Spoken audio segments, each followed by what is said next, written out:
Hi everyone, Baruch here in New York at the W Union Square, and get ready to sink your teeth into this one because we're talking vampires and werewolves with Joseph Morgan.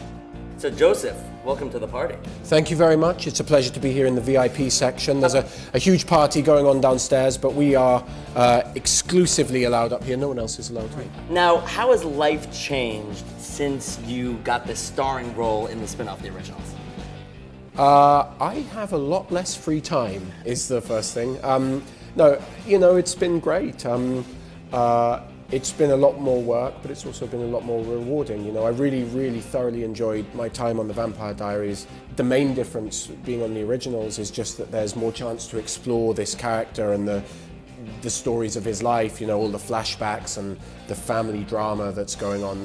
We're really kind of delving into that because, you know, as you know, the show is based around The Originals. So yeah, it's changed a lot in that respect, and then just, you know, reaching a wider audience. What's the camaraderie like on the original set?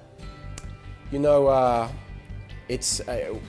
we're good friends on The Original set, particularly myself and Daniel Gillies, who plays Elijah, my on-screen brother. We had a series of pranks running for a while. It started with, you know, we have these assigned parking spots, and it started with him parking his Jeep diagonally across my spot and his spot, so I kind of had to drive and find a new place to park, and then I decided, you know, the next day he did that. He was already, you know, going through the works, getting ready, so I went into his dressing room, got his keys, and moved his Jeep and parked it around the back, and so this went on for a while, and we did things like locked each other out of each other's rooms, and I made this little poster thing that I put up in his room, which was a picture of me carrying a picture of him and said, you know, carrying Daniel Gillies since 2011. Which amazing. But it ended when he, and this is when pranks go too far, when he crashed into my car, trying to put his car as close as he could to mine so that I wouldn't be able to open the door. I was sitting in the, you know, hair and makeup trailer getting ready, and he came in looking all kind of shameful or ashamed, and had to sort of admit to me that he'd tried to park too close, and he'd ended up scraping the entire side of my car. Now, you know, of course, The Vampire Diaries set you up for the originals, Yes. and it also set you up for a life of love and happiness. It did, yes. When did you realize that you were taking your relationship from co-star to something a little bit more? Oh, straight away. I Oh, mean, yeah, well, I mean, we never really shared the screen together, Persia and I. I think we did one scene where when my character arrived, her character left. So we, like, didn't really even exchange a look on camera, but, you know, we hit it off straight away when we met, and I think from the point we met, we spent most of our time together. It sounds like you had a gorgeous, gorgeous, intimate wedding. We did, yes. What was your favorite part?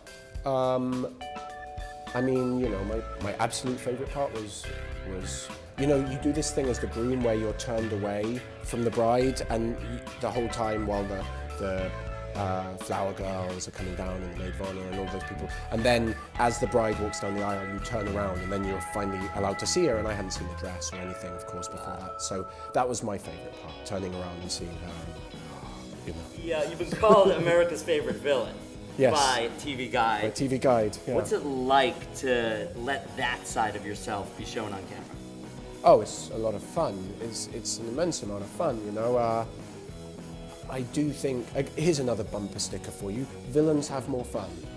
Villains have more Villains fun. have more fun because, like, take any kind of film, you know, like a James Bond movie, for example. You have your kind of stoic anchor character who's the hero, you know, and he pursues the goal, the girl or whatever, to the end, but you have this villain who's just messing things up for him along the way. He's like a hurricane in there, just kind of plowing through and churning stuff up and getting crazy. You know, they're often maniacal or have some kind of delusion or something that's incredibly fun to play. Like Klaus, for example, is very impulsive, so he changes on a dime. That's the American expression, right? He switch on a dime or whatever. Yeah. So he changes really quick from one emotion to the next in the space of one scene, which is really fun to play, especially, you know, you get to kind of surprise other actors in that they never quite know which way you're going to go with a line, and I love to do that because it keeps things interesting. So you identify with that aspect of Klaus?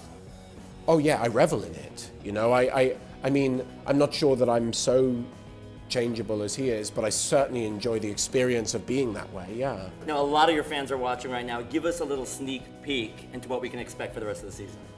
Well, you know, in the next episode that's going to air, we're going to see, we've just met Klaus's real father, and we're going to see him have a lot of interaction with his real father and have some difficult choices to make, because he's always been the black sheep of the family, and he's felt oppressed and ignored and neglected, and now he's got a chance to have a real relationship with a parent, and having just become a father himself as well, he's going to have to really think about what he wants to do there. But his main priority is, and has always been since her birth, to protect his daughter.